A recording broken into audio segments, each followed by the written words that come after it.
അതിന് ആ ഒരു പെൺകുട്ടിയുടെ ഭാവി കൂടി നോക്കണ്ടേ? എനിക്കും എൻ്റെ ഫാമിലിക്കും ഇല്ലാത്ത വിഷമം നിങ്ങൾക്ക് വേണ്ട.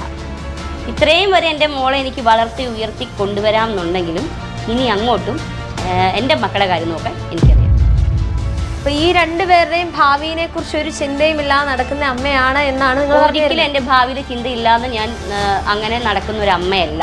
നിങ്ങളൊരു കല്യാണം കഴിച്ച സ്ത്രീയാണ്. നിങ്ങൾ എന്തിനാണ് നിങ്ങളുടെ ഭർത്താവിനെയും കുഞ്ഞുങ്ങളെ ഇതിലേക്ക് വലിച്ചഴിക്കാൻ നിങ്ങൾക്ക് നാണമില്ലേ? ഞാൻ നിങ്ങൾ വന്നപ്പോൾ തുടങ്ങി മാന്യമായുള്ള റിപ്ലൈ ആണ് ഞാൻ തന്നുകൊണ്ടിരിക്കുന്നത്. ഒരു പരിധിയുണ്ട്. കുറേ നേരം കിടന്ന് കണാന്ന് ഉണ്ടാക്കാൻ തുടങ്ങിയിട്ട് ഒരു ഇന്റർവ്യൂവിന് വിളിക്കുമ്പോൾ ഇങ്ങനെയാണ് മര്യാദയുണ്ട്. നിങ്ങൾ തന്നെയാണല്ലോ പറഞ്ഞാൽ വലിയ സോഷ്യൽ മീഡിയ താരമാണെന്ന് പറഞ്ഞു. ഒരു താരത്തോട് ചോദിക്കുന്ന ചോദ്യമാണ് ഈ ചോദിച്ചത്. ദേഷ്യം ഞാൻ മോന്തെ അടിക്കാൻ പൊളിക്കും. ഞാൻ ഒരു ചോദ്യം ചോദിച്ചിട്ട് വന്നിട്ട് മേലാക്കി ഈ പിടിച്ചോണ്ടല്ലോ